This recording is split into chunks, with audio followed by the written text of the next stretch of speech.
Shalom Uvracha à tous les amis qui nous écoutent, qui nous apprécient dans nos shiurim. Merci beaucoup pour tous ces commentaires, tous ces rehaussements.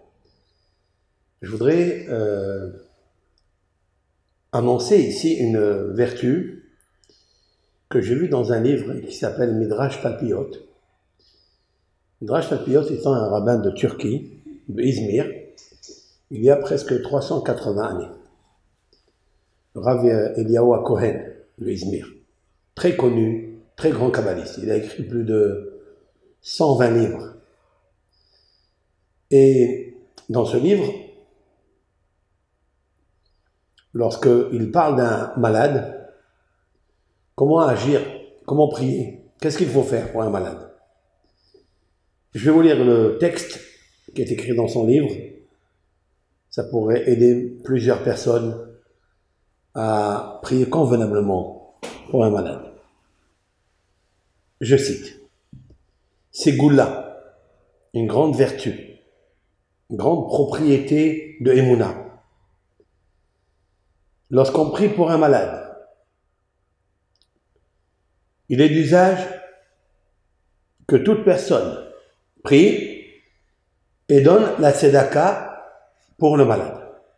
Cette tzedaka doit être divisée en 7 parties. Sheva tzedakot. Admettons, on donne 10 €, eh bien, on divise les 10 € en 7 et donner la tzedaka à plusieurs personnes, bien sûr, qui ont besoin. Et au moment où il donne cette tzedaka, voici la formule qu'il faut réciter. Leshem yichud kucha berichu ushrinte. Au nom de l'Éternel, béni soit-il, et sa Shekhinah, oveshem kol Israël. Et au nom de tout Israël. Anachnu notnim tzedaka. Nous donnons la tzedaka pour un tel fils de tel, en citant la maman. Donc, Péloni, un tel, fils, Pélonite, le fils de la maman. On cite le nom de la maman. Et cette tzedaka est divisée en 7 parties. Et grâce à cette tzedaka, il sera sauvé, Misheva pour Aniyot, c'est-à-dire des 7 malheurs, sanctions, punitions, qui sont écrits dans la Torah. Et il sera sauvé des 7 niveaux de l'enfer. Et que le verset qui dit au nom de la tzedaka, et c'est marqué dans Michelet, dans les proverbes du roi Salomon, 11, 4. Utzedaka tatzil min ma'avet. Et la tzedaka sauve de la mort. Alors, bien sûr que le Talmud, dans le traité Shabbat 156, nous dit qu'il existe 2 sortes de morts. Il y a une mort qui est normale, sur le lit de son mort, de la mort, mais il y a une mort précoce.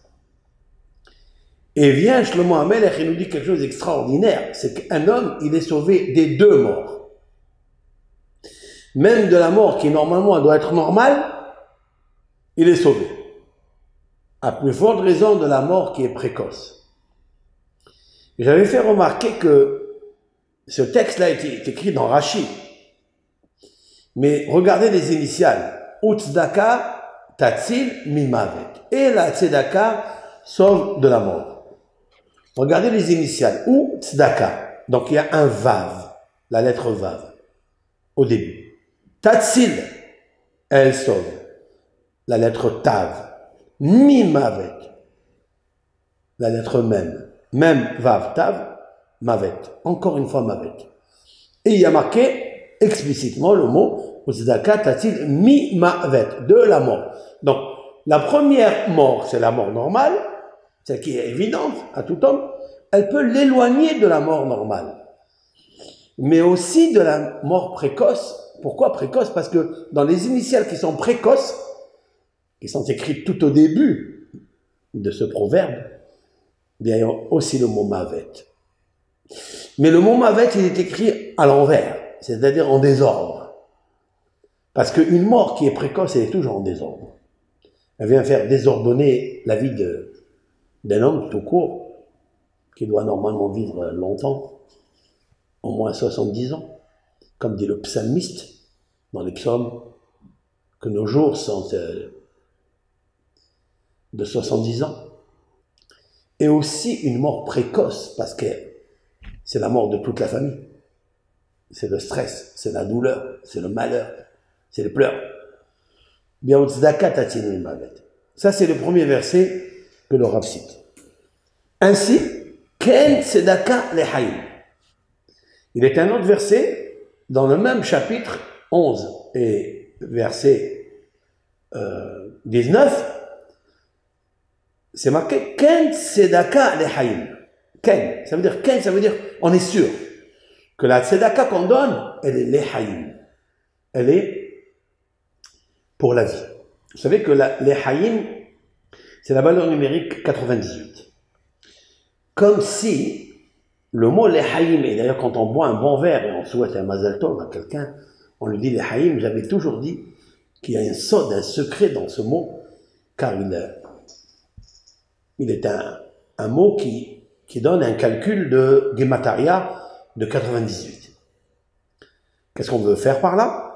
On veut lui dire à cette personne qu'on aime, ça soit un hatan, un kala, ou un papa, une maman, on dit les haïm, que les 98 malédictions qui sont prescrites dans la Torah, Parashat Kitavo, eh bien, qui se transforment en 98 malédictions. Les haïm.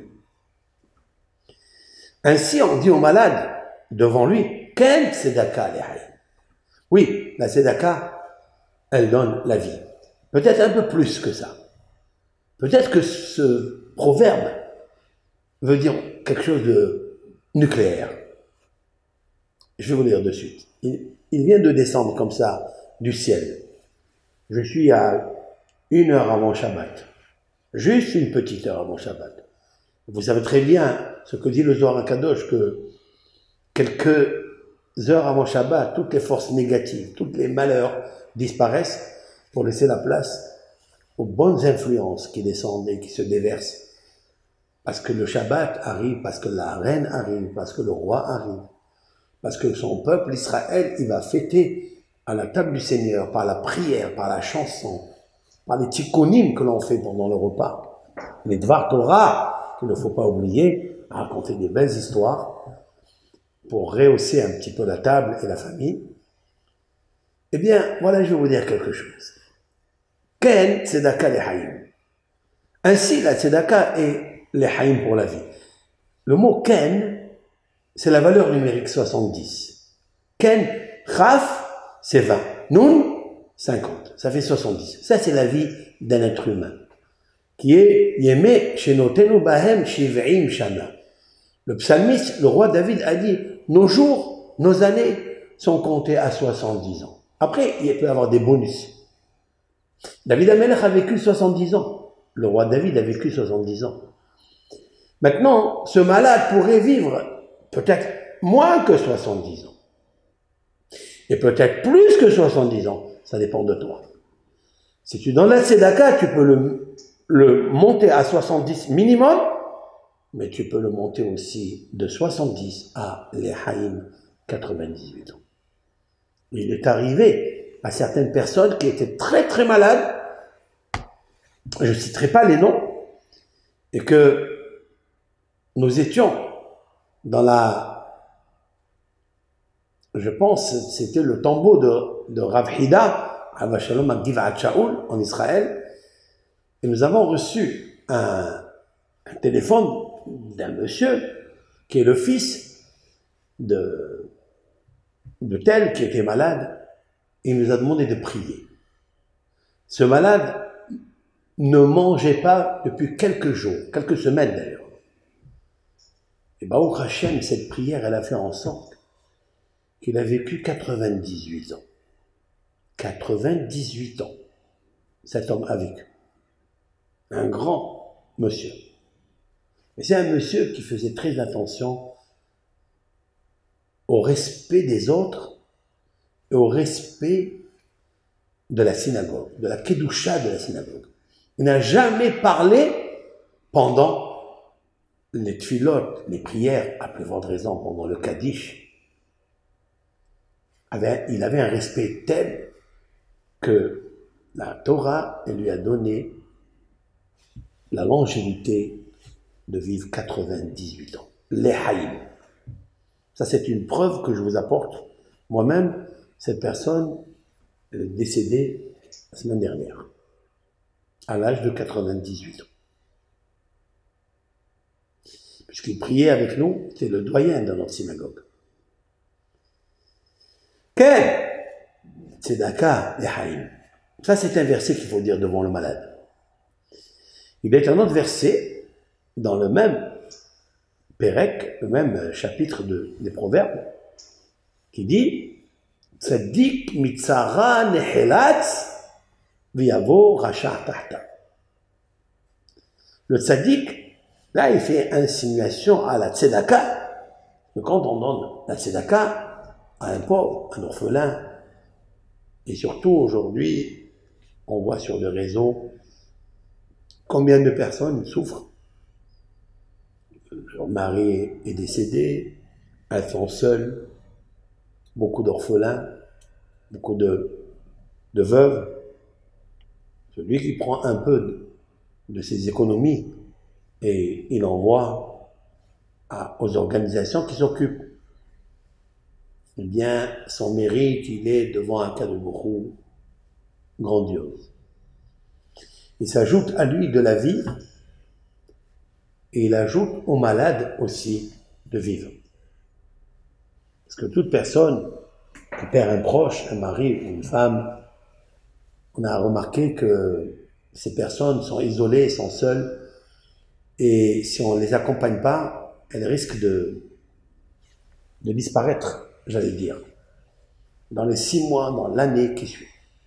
J'ai vu plusieurs cas comme ça, et donc rehausser et donner la vie à ces personnes en donnant un peu de tzedaka. Quel tzedaka? Les haïm. Oui, la tzedaka, elle donne la vie, elle prolonge la vie.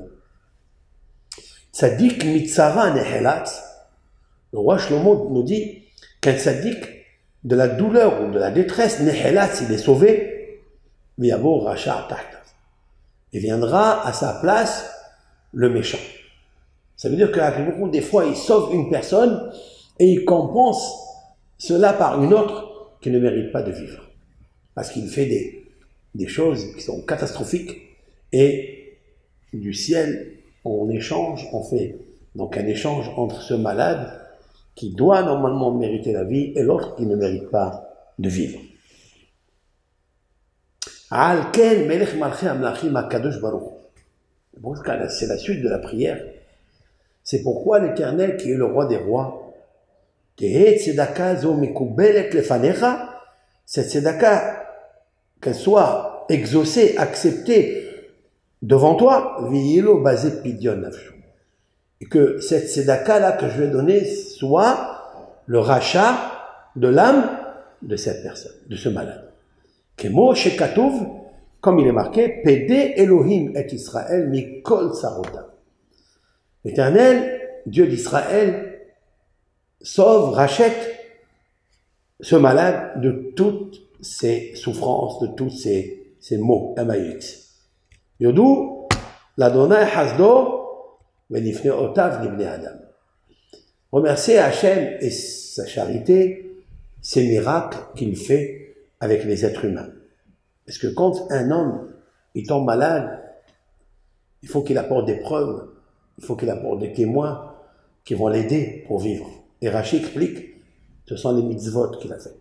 Et nous, par le biais de la tzedaka, nous donnons du mérite, nous donnons des témoins, c'est-à-dire qu'ils vont monter immédiatement devant Hachem, car toute mitzvah est un avocat, comme disent nos sages dans le maxime de nos pères, que chaque mitzvah qu'une personne n'importe laquelle, de toutes les religions, font, eh bien, elle crée un défenseur qui directement monte là où il doit monter et défend la personne, plaidoie en faveur de ce malade grâce à lui qui a donné le tzedaka ou grâce à sa famille qui l'a donné. C'est marqué aussi dans un autre endroit, si cette personne malade a Melitz Ehad, un ange qui est un avocat, Mini Elef, parmi 1000, les Hagid Yoshro pour dire sa droiture à cet homme. Vihonnenu Viomar Peda'ehu Meredet Shahat Matsatikov. Cet avocat-là, il monte en haut, il dit voilà, arrêtez d'accuser ce malade, voici j'ai trouvé pour lui un rachat. Alors rachetez-le, s'il vous plaît. Voilà. Et on termine avec la phrase Amen c'est là, Amen c'est là, Amen c'est là. Ce sont deux mots différents. Amen, c'est là, c'est-à-dire qu'on consolide cela avec un mot. Amen avec la Emouna, c'est là, à jamais. Et on répète 3 fois le mot Amen c'est là. Voilà donc ce petit cours. Il y a dedans beaucoup de moussard, il y a un petit peu de mystique à l'intérieur et une grande ségoula que notre Rav avait Eliaou à Cohen de Izmir il y a 380 années. Kol Tov Lachem.